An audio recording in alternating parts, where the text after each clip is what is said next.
Good morning readers, it's Tilly here from Tilly's Shelf and welcome to another bookish breakfast.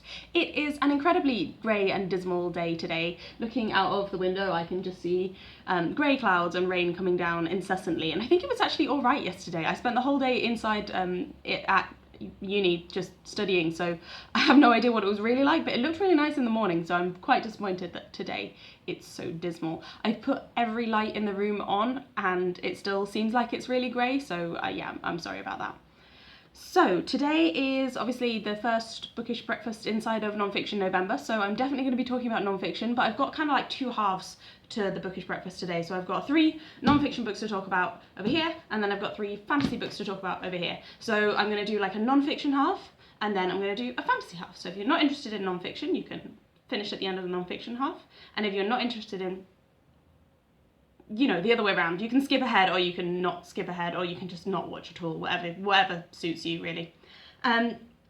So yes, non-fiction wise, I have finished 3 books this week, which I think is a bit of a success. So non-fiction November is going well so far, and I really meant to look and check what the prompts were. I think one is sport, one is truth, and I don't remember what the others are. I definitely haven't got anything for sport, and I don't think I will do. Excuse me. So the first book that I'm going to talk about is the one that I finished last night. It's Patrick Kingsley, The New Odyssey, and I've already mentioned this book because I've been reading it probably for at least about a month now. So Patrick Kingsley was a journalist at The Guardian, and he was appointed to be migration correspondent in 2015, and he went out and he was doing his migration corresponding, and that was the year that what people tend to refer to as the European migrant crisis really emerged, and suddenly he was basically onto the kind of the key topic of the day, and then he took some time off to write a book about it because why not? And I'm really glad that he did, because this is an excellent book. So this was published in 2016, I believe. And I think it's a sign of how quickly things are changing in the world of migration within Europe, that this book is already out of date. If you think about it, this was published, like, it makes absolutely no mention of Brexit. I think it was, the last things, the facts that he mentions finish in December 2015. So it's really a book about what happened in 2015, which is interesting, but it's already out of date. So yeah, I need to find something even more modern to kind of like catch up to today. So I really appreciate the insightful journalism, and the style of the writing is so, it's all really well written, it's all really comprehensible.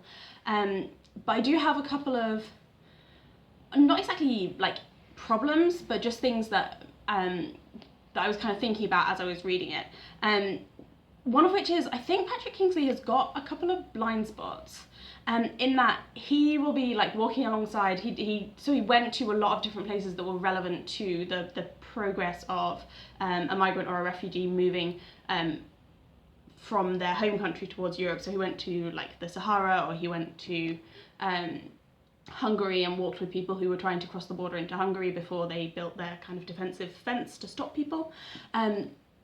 And he kind of has this attitude that he somehow knows more than the people that are there. And I mean, he does know more about like European politics or the latest news on whether or not Hungary's going to put a fence up or not. But he'll be like, oh, you know, I walked along watching the sunset, as though the people around him can't also see the sunset. And I found it quite interesting. It reminded me of something that we covered at uni a long time ago about like your own flaws, and how there's basically a grid. See if I can make it, no, well, yeah. Where there are the flaws that you have, or the facts that you have that you are aware of and everybody else is aware of. And then there are the facts about yourself, the flaws that only you are aware of, and the flaws that other people are aware of and you are not aware of. And for some, I don't think I can explain this very well, but for some reason that made me think of this, that Patrick Kingsley seems to be very aware of the outside perspective of what the refugees and migrants that he talks to are going through, but not very aware of what they might think of him when he comes and kind of like joins in for a day and then wanders off again. So it just seemed like there was like a little bit of insight there that could have been discussed at least. I mean, he's really good at talking to people and getting their views and their perspectives into this book. So there are definitely a lot of voices in here that are not Kingsley's own. In particular, he talks about the journey of one Syrian man making his way to Sweden. But yeah, I just felt like there was maybe a little bit of a perception that could have been shifted. So that was very interesting. The other thing that frustrated me with this book, and the more I read about migration, the more this frustrates me. So, and I've been reading a lot of like journal articles about migration because it fits into the paper that I'm working on. So coming off the back of Victober, we know that the Victorians had this idea of like the deserving and the undeserving poor, right? Where, the deserving poor were people like Lizzie Hexam, who were like constantly hardworking, striving to make their family literate, build themselves up and keep moving forward. And the undeserving poor were, like Fagin from Oliver Twist, where they're like criminal and nasty and unpleasant. And I think today we definitely have this view of the deserving and the undeserving migrant, and it's not like they both exist. It's like you either think they're one or the other. And this constantly keeps cropping up, that people will either say that migrants are deserving or they are not deserving, and there is no room in the middle for somebody to just be human. And I think Kingsley really falls into this trap and doesn't really allow for there to be that many nuances within the people that he's talking about. They are all like deserving and wonderful, and that's just not the way that we should be kind of categorizing and treating people. So the deserving migrant is ideally from Syria or another war-torn country. They should have been tortured, because that makes somebody more deserving. Ideally, like a woman or a child, or if you can't find a woman or a child, he has gone for a father who wants to bring his children to safety, with the main man that he talks about. And what else? Oh, they should be highly educated. Like they deserve more if they are highly educated. And I keep reading things like, some of these migrants are doctors. We should be letting the doctors in. I was like, no, because everybody is. They are all equal. Like it is illogical to stop somebody from coming in who is going to make a positive contribution to society. But if you are saying that everybody has the right to equal treatment, which we do say in Europe, then you can't say, we should be nice to the doctors and we should be nice to the women, but the single men who are looking for work, we don't need to be nice to them. So it's just something, even though I'm saying this in a very inarticulate way, it's something that my frustration on that topic is just building and building, because, to me, I would hope to say that, everybody in this situation is a human, even if they may not have like this kind of like perfect story of, this makes them worthy of, meeting our coming into our system.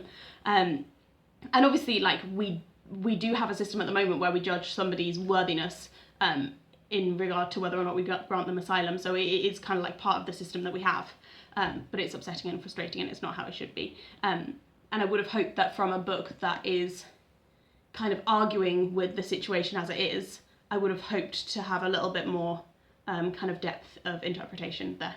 But either way, I really, really enjoyed this, and I would recommend it if you are interested in topics of migration and movement of people, particularly in Europe. So that's the first book. Then the second book, so I finished this at the start of the week. This is Ebola Behind the Mask by Andy Dennis and Anna Simon. So my colleague lent me this, and my colleague is friends with Andy Dennis. He actually lives in a city not too far, or a town, I guess, not too far away from where we live. And if you are like in Yorkshire and you care about MSF or kind of humanitarianism, and you're interested in that kind of thing, you will probably have heard of Andy Dennis at some point, because he is an incredible campaigner for MSF. He has fundraised, so he set himself a goal of fundraising £100,000 for MSF after he first started volunteering for them. And I finished this book and I was immediately like, I need to donate to his campaign, because I already support MSF, but I wanted to support like him and his actions towards MSF. And he's met that target. He's raised over £100,000 and he's just set himself a new target of £200,000. So he's really, really impressive, and he does a lot of events. I've seen him do 2 talks. So I used to do first aiding with St John's Ambulance, and he came and did a talk for us there. And then when I was a student, I also helped to organise like a conference on Ebola, because it was the point of the height of the outbreak, which is when this book was written, and so we had this conference to explain the situation to other students and then raise money from that, and I think it was split between MSF and one other NGO. So in Abola Behind the Mask, Andy Dennis and Anna Simon write about their experiences working in an EMC, an Ebola Management Centre. And yeah, it was really interesting. So it is set out like a kind of interlocking diary. So there'll be alternating diary entries from the 2 of them, day by day while they were there. What I would have to say is, it's not, sorry, I'm just looking down at my notes. It's not a very natural writing style, and my initial reaction was that the writing in this was not very good. It's very, very good for like explaining how the centre works, explaining how kind of humanitarian and NGO type organisations, how they operate, and what you can expect from such an association. It's very good at describing the medical care that people needed, and the actual process of nursing people with Ebola, and the process of running this centre, but it's not very believable as a diary, because I mean, I keep a diary, I've read a couple of published diaries, I kind of know what a normal diary writing style is like, and this is a lot more wooden. But then I was thinking as I kind of read through it, particularly if you're not somebody who normally writes, how do you write a natural account of such an unnatural situation without it coming across really badly? So I think actually the kind of like the slightly detached writing style works very well, because it makes it possible, I'd assume, for them to write about something that I would imagine is still very difficult to write about and talk about, because the things that they went through in providing this care, and the things that the community that they were working within went through in the whole of the Ebola outbreak, it's really beyond what is a normal human experience. It's quite a unique situation, and a very, very awful situation. And how do you write about that and sell a book about that without encouraging like voyeurism, I suppose, or people kind of looking in on other people's suffering? How do you encourage people to read about it and understand about it without encouraging them to kind of do something a little bit unpleasant almost? Like, yeah, I don't know. But yeah, as I read more of the book, I kind of appreciated that was probably the best job that they could have done with the writing, and kept it professional, I suppose, as well, because they're also talking about, it's not like somebody who's publishing their diary after, it's not like somebody who's publishing their diary after like 20 years or 30 years or whatever. This is very much current, and like all of their colleagues will probably know this and read this.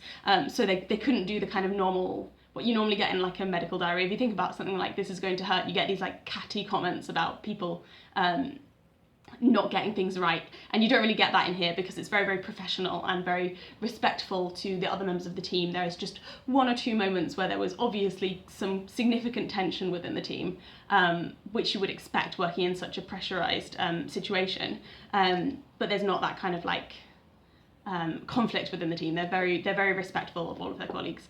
So anyway, that was very interesting. And very sad, I should say. Very, very sad. And I have to say, I really, really appreciate the dignity. After talking about how the writing, wasn't perfect, they were very, very, they treated every person that they wrote about with a great deal of dignity, and they really emphasised the value of every life that they treated, every person that they met and looked after, even though they were only able to see them for like hour slots at a time from behind behind the masks, from inside these kind of personal protective suits. They really kind of like focus on that like the humanness of each person and the worth that each person had. So that was really, yeah, it was really good, and I would recommend it. Maybe not to like everybody, but I would recommend it if you're interested in tropical diseases, like humanitarian issues, and medical, like if you're into like medical memoir type things, then yeah, I would say probably read it. And I managed to, I said when my colleague lent it to me, there is not a single crack in the spine, and I was like, I'm going to damage this book, but I managed to not crack it. So yeah, I've got to get to hand it back to her in almost as good condition as she lent it to me in. So the final non-fiction book that I read, and I read this in 2 days. I started it Monday afternoon and finished it Tuesday evening on the train, is When Breath Becomes Air by Paul Kalanithi. Kalanithi. So I mentioned this one before as well, and it was also lent to me by my colleague, and it is written from the perspective of Paul, who found out when he was in his final year of neurosurgical training that he had stage 4 lung cancer, and he had like done courses of literature study before he went into his medical training, and so eventually he decided, as treatment wasn't really working very well, that he would write a book about his experiences.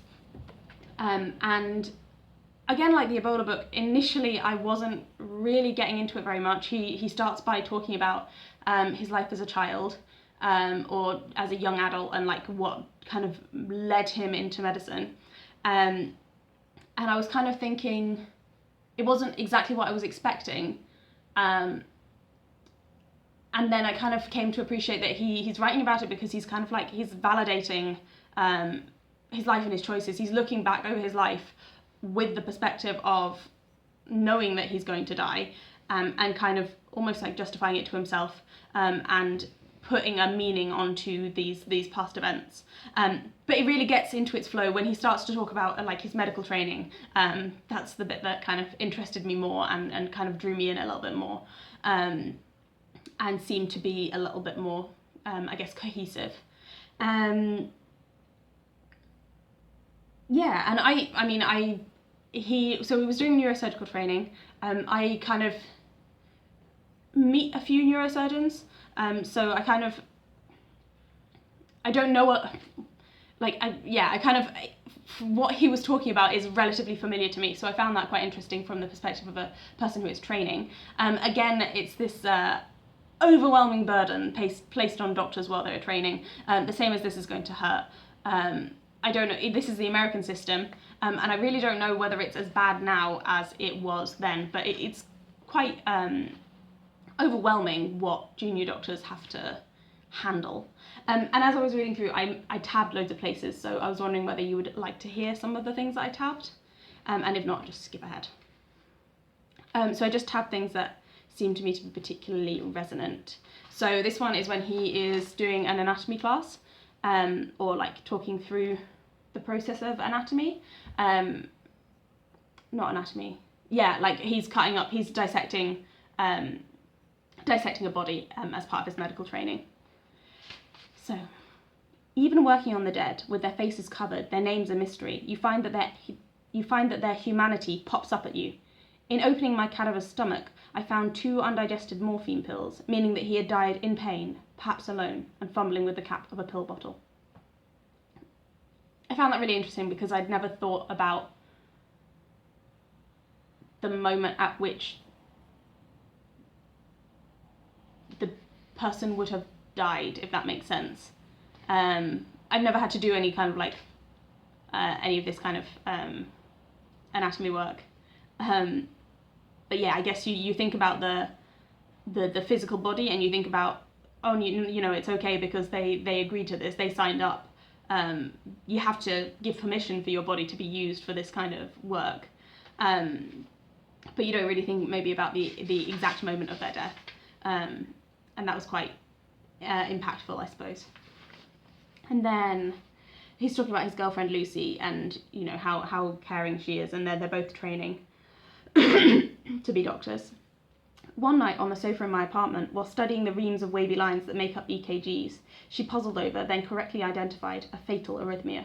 All at once it dawned on her, and she began to cry. Wherever this practice EKG had come from, the patient had not survived. The squiggly lines on that page were more than just lines. They were ventricular fibrillation deteriorating to asystole, and they could bring you to tears.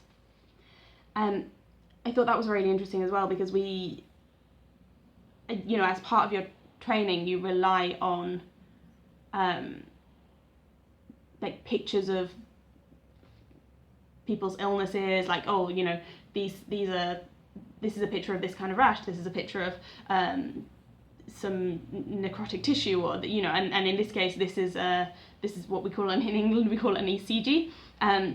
This is a trace of somebody's heart, and sometimes it's very easy to forget. The same with the cadaver. It's very easy to forget that this has come from a real situation, and that the person in the picture, or the person whose lines, whose observations you are looking at, was really human and did really go through this condition. So yeah, I can see why her realizing that would have that impact, but I also think that probably many medical students had looked at that practice EKG and just never thought that there was a human behind it, and never kind of put that together. Then this is one where he's sitting in while a surgeon explains excuse me, the operation that he needs to do to potentially save a family member's life. And as I sat there, I realised that the questions intersecting life, death and meaning, questions that all people face at some point, usually arise in a medical context. In the actual situation where one encounters these questions, it becomes a necessarily philosophical and biological exercise. Yeah, I'm not going to read any further. That it kind of goes on with the same theme. Yeah, so we all think about, or you know, many people think about themes of life and death, I suppose, but not in the context that they are most likely to encounter them. So people might talk about, oh, you know, I want this and this and this when I die, but without kind of knowing the situation where that is going to come up. Yeah, I don't know.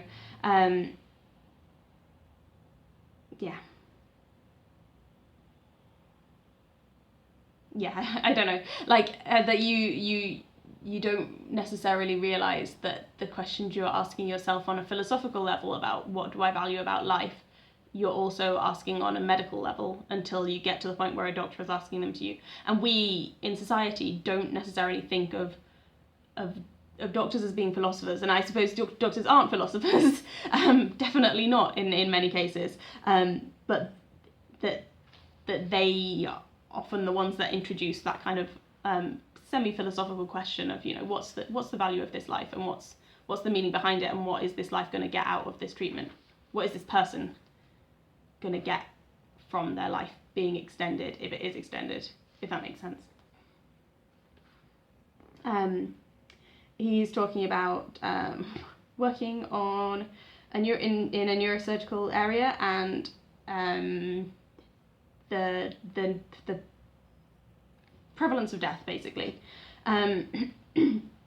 At moments, the weight of it all became palpable. It was in the air, the stress and misery. Normally, you breathed it in without noticing it, but some days, like a humid, muggy day, it had a suffocating weight of its own. Some days, this is how I felt when I was in the hospital, trapped in an endless jungle summer, wet with sweat. And he goes on to say, slightly less eloquently, the rain of the tears of the families of the dying pouring down. I think that's just a little bit of a melodramatic last line. But yeah, I can relate to that statement quite strongly. There are days where you walk into a ward and it just feels bad, and it just feels like there is just, and people say, oh, the atmosphere is like lead, or that there's a really grim atmosphere out there, and it'll be because there's, I don't know, 3 or 4 people who the situation is not very hopeful. So yeah, I thought that he put that into words quite quite well. Sorry, there's quite a few of these. I really did enjoy this book. I would strongly recommend it.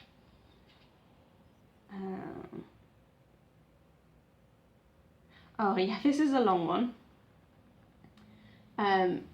He talks about, so he had to go and resuscitate somebody when he just bought himself an ice cream sandwich. So he put down the ice cream sandwich, he went and did the resuscitation, he didn't succeed, and then went back to pick up his sandwich. So 30 minutes in the freezer resuscitated the sandwich. Pretty tasty, I thought, picking chocolate chips out of my teeth as the family said their last goodbyes.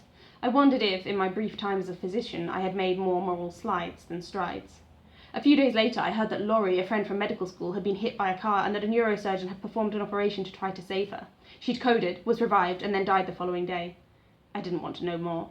The days when someone was simply killed in a car accident were long gone. Now those words opened a Pandora's box, out of which emerged all the images, the roll of the gurney, the blood on the trauma bay floor, the tubes shoved down her throat, the pounding on her chest. I could see hands, my hands, shaving Laurie's scalp, the scalpel cutting open her head, could hear the frenzy of the drill and smell of burning bone, its dust whirling, the crack as I pried off a section of her skull.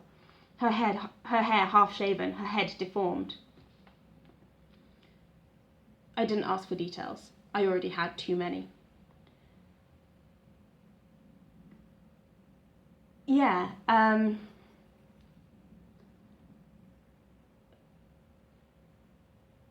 not... I feel like I don't even need to talk about that one.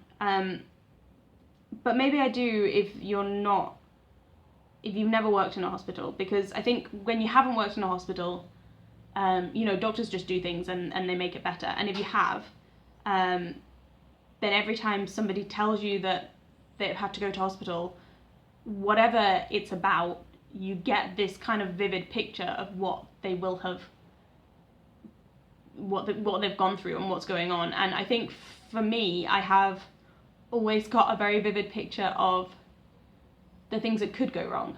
And anyone, I don't know, like, there's always this awareness that if somebody has an accident, this is what's going to happen to them, and this is how that they would be treated. And I guess that's a good thing, because as long as you're bearing in mind that it can always happen to your friends and family, then it kind of prompts you to remember that you're working with people's friends and family, and to treat them as best you can. Yeah. This one is a bit of a shorter one. When there's no place for the scalpel, words are the surgeon's only tool. And this is about when there is nothing you can do. There's no further step you can take. I would have to say, I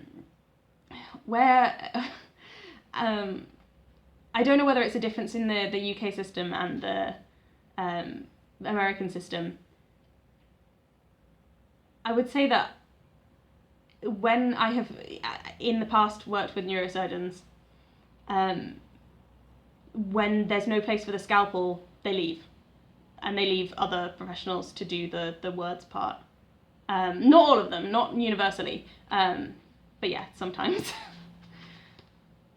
Not to be critical, because they're very good at the scalpel part, but sometimes I guess maybe they're aware that other people are better at the words part. Here we go. Any major illness transforms a patient's, really an entire family's, life, but brain diseases have the additional strangeness of the esoteric. A son's death already defies the parent's ordered universe. How much more incomprehensible is it when the patient is brain dead, his body warm, his heart still beating? The root of disaster means a star coming apart, and no image expresses better the look in a patient's eyes when hearing a neurosurgeon's diagnosis.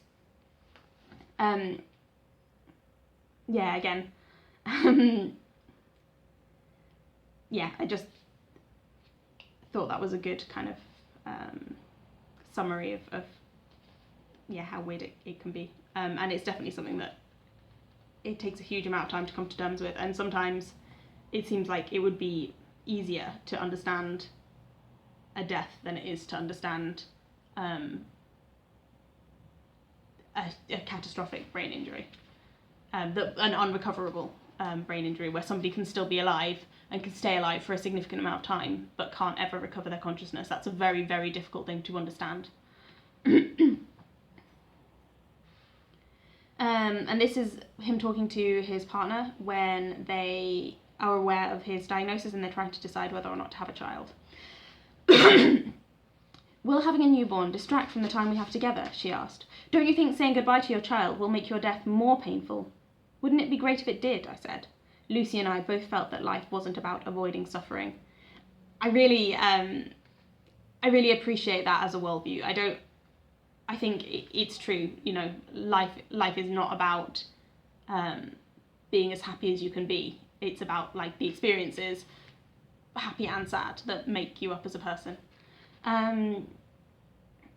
Yes. Oh, and this is about him talking about religion, which is one area where I really disagreed with him, and he talked about religion for a little while.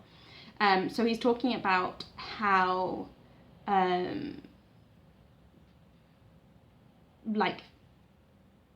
he says science provides no basis for meaning, and then saying, oh, you know, because science provides no basis for meaning, there must be God. And he kind of justifies that by saying, yet the paradox is that scientific methodology is the product of human hands and thus cannot reach some permanent truth. But so is religion. So what he's saying is scientific methodology was invented by humans, but so was religion. So you can't say that, oh, you know, because science was invented by humans, that means it can't capture everything, so God must be the bit that's behind it. Because religion, at least religious, like even if you believe in God, at least religious texts were written down by humans. So yeah, I just disagreed. I think you can't use that as your argument for there being a God. Because, yeah.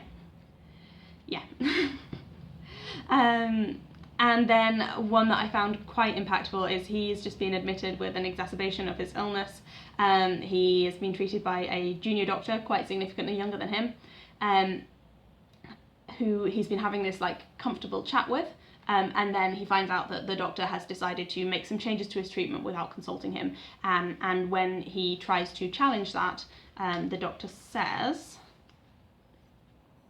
look, he continued, if it weren't you, we wouldn't even be having this conversation. I'd just stop the drug and make you prove that it causes all this pain. What had happened to our amicable chat this afternoon? I thought back to med school when a patient had told me that she always wore her most expensive socks to the doctor's office, so that when she was in a patient's gown and shoeless, the doctor would see the socks and know she was a person of substance, to be treated with respect. Ah, there's the problem. I was wearing hospital-issued socks, which I had been stealing for years. Yeah, I like that he makes a joke out of quite a grim moment, because the doctor is kind of saying, look, I'm giving you special treatment because you're a doctor, but that doesn't mean I'm going to continue the treatment the way that you want it to be continued, which is just awful on so many levels. Like, it's awful that he's saying that if he wasn't a doctor, he would be treating him even worse. And it's also awful that he's just ignoring the requests of his patient. It's really grim.